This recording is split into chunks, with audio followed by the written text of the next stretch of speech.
Hola, bienvenido a este podcast. Hoy quiero hablar de algo que no es fácil, pero que es importante entender. Voy a hablar sobre un componente de la Comisión de la Verdad, que trata sobre las violaciones de los derechos humanos, las infracciones al derecho internacional humanitario y las responsabilidades colectivas. Y no quiero solo repetir información, quiero entenderla y también cuestionarla. Esto no puede estar pasando. Es una frase que parece simple, pero cuando se piensa en el contexto de Colombia, toma un significado mucho más fuerte. No es solo una reacción de sorpresa, es algo que muchas personas sintieron en momentos muy difíciles. Lo más impactante no es solo que estos hechos ocurrieran, sino que pasaron muchas veces y en diferentes lugares. Eso hace que uno se pregunte, ¿cómo algo así pudo repetirse tanto?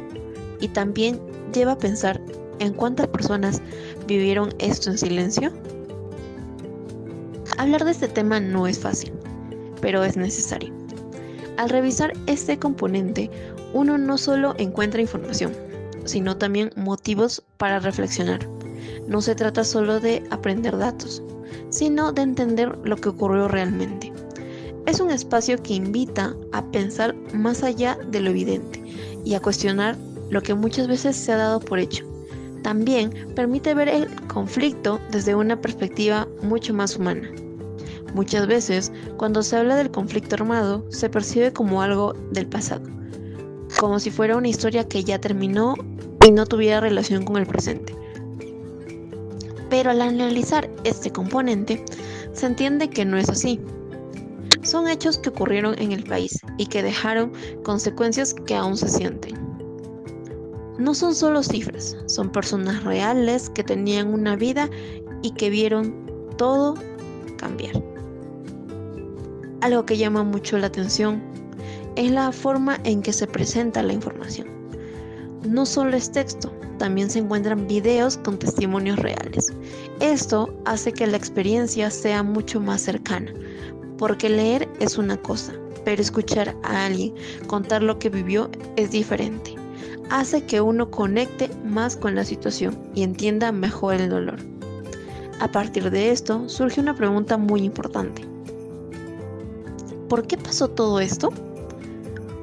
No fue algo que ocurrió una sola vez, sino que se repitió durante muchos años. Los textos explican que hubo razones como el poder, el control del territorio y el miedo, pero también hubo decisiones humanas, decisiones de actuar, de no actuar o de guardar silencio. Cuando se escuchan los testimonios, esta idea se vuelve más clara. Ya no se trata de conceptos, sino de experiencias reales. Personas que vivieron estos hechos y que los recuerdan con dolor. Esto permite entender que cada acción tuvo consecuencias, no solo en el momento, sino también a largo plazo. Las violaciones de derechos humanos fueron muchas y muy graves. Hubo asesinatos, desapariciones, desplazamientos y otras formas de violencia. Pero más allá de nombrarlas, es importante entender lo que significan. No son solo hechos, son situaciones que cambiaron la vida de muchas personas. A lo que impacta mucho es el tema de las desapariciones. Muchas familias no sabían qué pasó con sus seres queridos. No saben dónde están ni qué ocurrió realmente. Esa falta de información genera un dolor constante, una incertidumbre que no se va con el tiempo. También es importante entender el derecho internacional humanitario, el cual establece que incluso en la guerra hay reglas que se deben respetar, reglas que buscan proteger a la población civil. Sin embargo, en muchos casos esas normas no se cumplieron. En este punto, aparece otra pregunta. ¿Quién es responsable o quiénes son los responsables? La pregunta no es sencilla. Participaron diferentes actores en el conflicto, pero también hay algo más que influye, el silencio. Cuando las cosas malas pasan muchas veces y nadie actúa, se vuelven parte de la realidad. Esto lleva a pensar que la responsabilidad no es solo de unos pocos, sino que es parte de toda la población. Es algo más amplio. Muchas veces hubo indiferencia y esa indiferencia también permite que las situaciones continúen. Por eso es importante reflexionar sobre el papel de cada uno. Además, hay que tener en cuenta que muchas víctimas no solo sufrieron en el momento del hecho, también tuvieron que enfrentar dificultades después. Algunas tuvieron que empezar de nuevo en otro lugar y otras vivieron con miedo durante mucho tiempo. Otro aspecto importante es cómo el miedo afectó a las comunidades. En muchos lugares, las personas dejaron de hablar y de confiar en los demás. Se generó un ambiente de silencio que hizo más difícil conocer la verdad.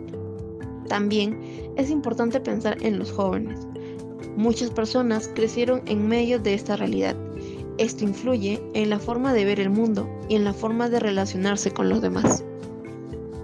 También se puede ver cómo el conflicto afecta de manera diferente a cada persona. No todos tuvieron lo mismo, pero todos fueron afectados de alguna forma. Y eso muestra lo grande que fue el problema. Al pensar en todo esto, es inevitable llevarlo a un plano personal. Muchas veces, uno escucha estos temas, pero no los analiza de verdad. En mi caso, antes no reflexionaba mucho sobre esto, pero ahora entiendo que sí, tiene que ver mucho conmigo, porque es parte del país y de la historia, y eso me hace preguntarme qué tipo de persona quiero ser y qué tipo de persona soy. También me hace pensar en la importancia de no ser indiferente, porque la indiferencia permite que las cosas continúen. Cuando uno no reflexiona, es más fácil que los errores se repitan.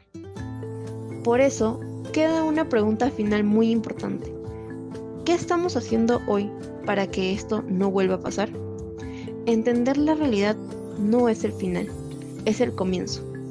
Es el punto desde donde se puede construir un mejor futuro.